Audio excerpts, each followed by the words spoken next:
Yo, what's going on, Zach? We haven't talked in a while, but I feel like this is long overdue. We kind of let some things happen. How you doing, buddy?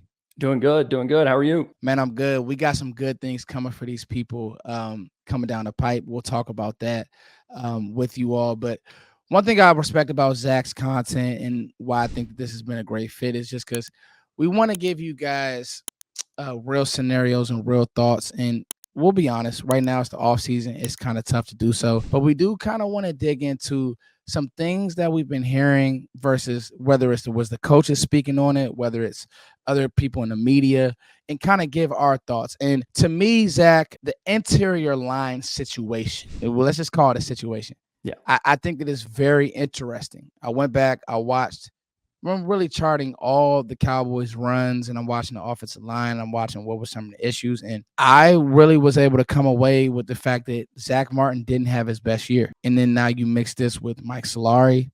You mix this with not with Mike Solari, but with Mike Solari's thoughts on and he's talked about Brock Hoffman and how much he loves him. And then we just drafted Cooper Beebe and Nate Thomas, who is going to move into a interior role. Okay, Zach, I know that's a lot to unpack. Where are you with the interior line today in June? What are your thoughts? Honestly, I'm about with everybody else. I don't know what to believe because, like you said, we've seen so much stuff about Brock Hoffman. We've seen guys like Cooper Beebe and even Tyler Guyton. I know he's on at tackle, but they've been working with the second and third teams. People are talking up Hoffman. Overall, we were talking about a formality. Cooper Beebe's not going to come in there without a star on his helmet, take the starting job from Brock Hoffman immediately. The Cowboys are doing what the Cowboys always do. They're kind of feeling it out in OTAs and minicamp. And I think we're going to get our real answers when we get to training camp. Beebe's not going to start when we get to training camp, but 2 weeks in, 3 weeks in, we should be seeing more and more reps from him if the plan is for him to start in 2024. I think what you said, I want to circle back to is the formality part, right?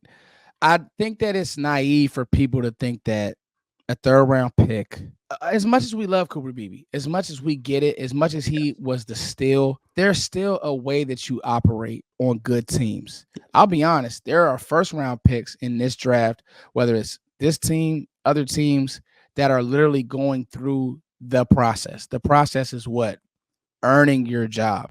So to think that Cooper Beebe, who hasn't taken a snap literally at center in, I don't know, probably since his freshman year in college.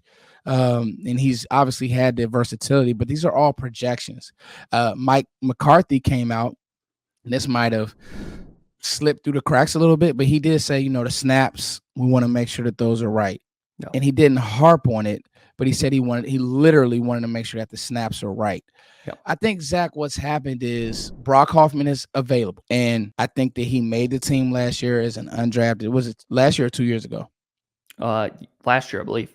Last year. Okay, so him and TJ Bass, undrafted, try hard. But the problem with that, and this is me, and I want to get your thoughts on it, is his ceiling, is his floor, does it outweigh his ceiling to you, Zach? Talking about the formalities real quick, it's just not good for team chemistry to bring a guy in, like you said, and that has not played center in years and be like, you're starting. That just doesn't look good to everybody in the room. Brock Hoffman's going to be mad. People are going to be like worried about their jobs, blah, blah, blah. So the Cowboys are doing the right thing by not just giving him the starting job, following the projection, because I'm sure they believe that at least the scouting department believes he should be starting. But for Brock Hoffman, I think with his last year, he showed some good things in some games. He had his moments better than I believed he would play at times, especially in the Cardinals game. I don't see it. I don't see a guy that's going to move people, a guy that's going to be a 5-year starter that you can believe in, kind of like I do with Cooper Beebe. I want to circle back. I don't see it either, and I know I like Brock. He has the YouTube channel. I think he's great. I actually like his YouTube channel. I mean, I want to preface all of this, but it's our job to be real. We're not going to give you fluff, and so yeah, Mike Solari likes him because I'm sure he's farther along than Cooper Beebe, because he's been in the room, he's been in the building. The problem is this is starting to feel like another Tyler Biadasz situation. So yeah, Tyler Biadasz, overachiever, but he's little, he's light, he got moved around. Another thing that I saw on film, and I actually put a lot of this on Twitter, he struggled when he had a shaded one tech or a zero tech just over top of him that had any type of power, no movement. No. Like he Yep. he literally couldn't move people. I feel like this is some of the same issue with Brock Hoffman. Good guy, good player, try hard, but the strength and the power literally doesn't exist. The lower half isn't good enough, and so that's where, to me, I'm just like, if you wanted to sell me on Bass, because I think that Bass actually plays with a little bit more power than Hoffman, I say, okay, cool. But just because you snap well and you can kind of shield and get in the way doesn't mean that you move people. Would you agree, Zach? Yeah. And I think that's the biggest concern, is just good enough to be the starting center. And I think that's what happened with Biotish. The Cowboys got really comfortable. He's been in the system. He's been the starter for 4 years. They don't feel the need to upgrade. With Tyler Linderbaum in 2022, I mean, everybody loved him. The Cowboys didn't look at him. He ended up going 2 picks later, just because you had a guy that was just good enough. And that's kind of how I feel with Brock Hoffman. Maybe he's not going to get you killed every game, but he's not going to be the difference maker that maybe a guy like Cooper Beebe could be. Yeah, and I just think that when we hear certain things, we have to just keep in mind, like, that's not how football works. Football works, you come in, you have to earn your spot. These guys are going to do everything to earn their spot. They'll take reps with the twos in preseason. I don't know if Tyler Guyton, I think that he should start, but I don't know if Tyler Guyton will start day one, rep one at training camp. We'll see. But I don't know. Like, I don't know if Mike's going to say, Hidalgo, get out there, or whoever, just to kind of show him how we want to practice, how we want to do things, and they make the switch that way. But we know the goal and the plan, so I don't want people to lose sight of that. Now, what I wanted to ask you is this. If there was a world where this happened, and I wouldn't agree with it, but if there was a world where this happened, could this be some of Cooper Beebe possibly playing guard in the future? There's been rumblings. Zack Martin is closer to the end. I mean, we know he's closer to the end. He was drafted with Aaron Donald. Aaron Donald's retired. Yep. Zack Martin is still in the league, so we know he's closer to the end. How do you feel about that, Zach? With Zack Martin hinting at retirement, it's starting to not really feel much like a hint. Seems like it's inevitable at this point. I think a lot of what happens with the interior offensive line moving forward hinges on what happens with Cooper Beebe. If he doesn't start at center in 2024, even if he does, and is just not that guy that you want him to be, Zack Martin retires. He moves over to right guard. Beebe's your right guard. Maybe you try to find a center. Maybe Hoffman's your plan. Whatever the Cowboys do. But if Beebe has a great year, plays center, and then you have to fill that spot at right guard, I think that's where TJ Bass comes in. Yeah. I really think it's weird to say, but I think that TJ Bass's career or playing time hinges on what happens with Cooper Beebe. I feel awful about Zack Martin retiring. Honestly, I know he's getting up there in age. I believe he turns 34 this season. It's coming to an end. The Cowboys are probably going to beg him to stay.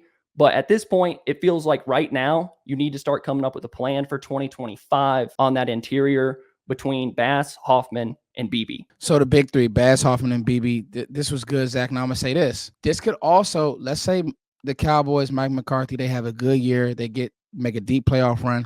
This could also be part of the development plan. And Mike believes in his guys. I'll say this. I don't want to spend any more resources in the draft on his offensive line. Okay. I think that if you hit on Guyton, which it feels like it's starting to look like a hit, we'll see. Gets out there live bullets, and you get something out of Beebe, and then you had Bass on the back end. Because as much as I do like Brock Hoffman, I just feel like he's more of a backup. I actually do think that Bass has starting potential somewhere, even if this year he's more of a swing guy.